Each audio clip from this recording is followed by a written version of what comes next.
Hello and welcome to The Insider, a show designed to clue you into the biggest news, events, and announcements inside the video games industry, discussing with you some things you may know, some things you may not, and the glue that holds it all together is a little bit of my own opinion. My name is Paul James, thank you very much for watching, and let's get for the episode. We will craft you into the tool of my vengeance. So it's a sad news story that I have to report in this week's episode of The Insider, as Australian games development studio Defiant Development, who's been one of the greats in Australia over the last decade, is unfortunately closing its doors. In this week of the episode, we're going to reflect on that news, we're going to reflect on some of their games, we're going to talk a whole lot about this subject, and we're going to dive into that now. I have clawed my way back beyond the 13 gates to this mortal realm. So the news of Defiant's closure was both confirmed and explained via a post shared on their Facebook page and then copied and pasted to a whole bunch of other platforms, including Twitter. The team spoke about how their high-risk development approach, so basically developing games that no one else really does. They really developed unique titles. The fact that they have taken that high-risk approach has basically come back to bite them in some ways, because those games clearly haven't sold. There's a whole bunch of risks involved with that, and it's not worked out, and unfortunately have led to their closure, which is a real shame because the titles that they've developed in the form of Hand of Fate 1 and its sequel 2 that came out about last year, 18 months ago, are fantastic titles and really need to be consumed by as many people as possible. What I'm going to ask before I continue this episode is right now, you, the person watching this episode, if you would jump onto your PlayStation, your PC, your Xbox, your Switch, go and pick up Hand of Fate 1 or 2. They're brilliant titles, and please go out and celebrate the incredible feat that this studio has developed, and the great feats of this studio for quite some time now. Go out and enjoy it. Celebrate this great team.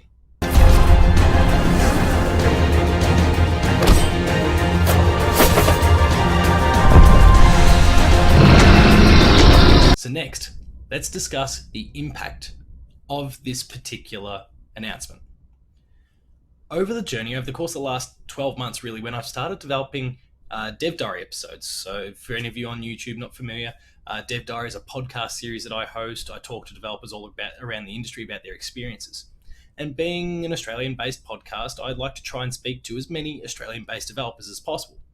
And so many that I've spoken to over the journey, whether during the actual recording or in some of the pre or post-show discussions, have spoken about the impact of Defiant Development and the members of that team upon them and their own journeys. Not only was this studio a fantastic one, developing some fantastic games, but they were also a massive tentpole and a massive presence in their local scene, supporting other developers, helping build them up, sharing their experiences, sharing their resources, sharing their time. This was a studio that constantly gave back and did some fantastic things, not just for other developers, but if I think about the Player 2 Marathon, and again, for any of you unfamiliar with that, Player 2 Marathon is a yearly event that we have where we're raising money for a whole bunch of foundations, but most recently, the last couple of years, the Terry Campese Foundation. And basically, they've been donating games, copies of Hand of Fate 1, 2, hand over fist, just in support of what we're trying to accomplish there. They have been amazing for so many people in Australia, and it's a real shame to see them go. There's also been a massive outpouring of support online from obviously those in the team sharing the news. There's been so many subtweets, comments, messages on Facebook, articles posted about just how awful this news is. Again, Defiant may not be a household name to many people that are watching this episode right now, but they have been a huge presence in the scene.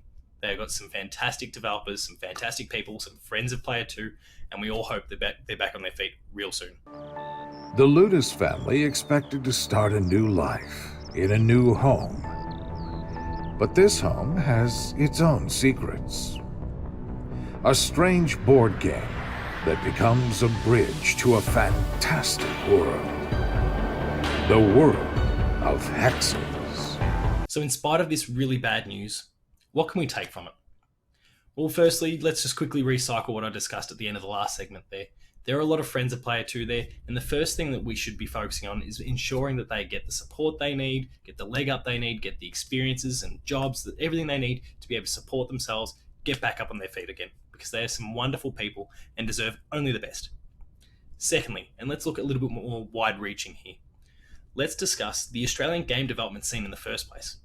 There's been lots of reports and discussions over many years now about the amount of support that the games development scene across our several states and on a federal level are receiving. And the general consensus, and I wholeheartedly agree with this, is that our developers are not getting enough support from the states, but also from the federal government, who are in fact in some ways cutting back. And it's hurting our industry, and it means that the greats of the industry, such as Defiant Development, are closing, and that's not good enough. It's not okay. We can't continue to see this happen, or we'll end up in that period, that awful period of over a decade ago, where studios were being shut down left, right, and centre. Australia was not a feasible option for developers, and everyone went overseas, and we don't want to see that. This scene, you can take a look in the recent years at the games that have come out of Australia, including obviously Defiant Development's titles, but the likes of Hollow Knight and Golf Story and Mountains, all of Mountains' work. There's so many fantastic games and plenty more that I didn't mention there that are coming out of this country. And if we can't support our developers properly, they're going to leave, and we don't want that. We want this development scene, this indie scene, to continue to grow and flourish, and we want to bring up our next big developers that are worldwide, renowned. It's not okay for this to continue. And lastly, and maybe a little more selfishly, when the news was revealed, we were also spoken to by several members of the team about a title they were working on. It was titled A World in My Attic. And we got a little trailer about that. And at this point, it looks like the game will never be. But I have to hope that in some way, shape or form, that project, because it looks brilliant, can somehow live on, that the team manages to reform under some new umbrella. Maybe they go down the Kickstarter sort of path or whatever it may be. I would love to see this title somehow exist, because there is some beauty to that game. There is a wonderful premise there that I'm really, really hoping sees the light of day in a full form one day in the future. But in the meantime, rest in peace, Defiant Development. You've done some fantastic things, and again, I hope everyone is back on their feet really, really soon. This is the world in my attic.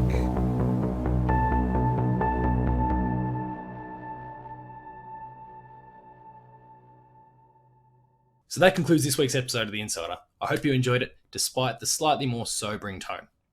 If you enjoyed it though, please be sure to like, share and subscribe. All those buttons are down below here, and hit that notification bell. That way you're alerted to every new video the moment it goes live on the channel. That includes Patched, more of The Insider, Player 2 Plays, Late Game Review, Lazy Gaming. There's some awesome stuff, Gamer School, a whole bunch more. Visit the website, player2.net.au, where you'll find reviews of the Hand of Fate games, for example, previews, opinion pieces, the Player 2 Writers Draft. There's some awesome stuff there. Please be sure to go and check it out. We're also on Patreon, patreon.com/player2au, and consider kicking a few bucks. At the lower tiers, you get early access to episodes. The higher tiers, you get monthly episode exclusives. And until next time, you can find me at Paul James Games on Twitter. The website you'll find at player2au. Thank you very much for watching, and I'll see you next time. I hope everyone's on their feet soon.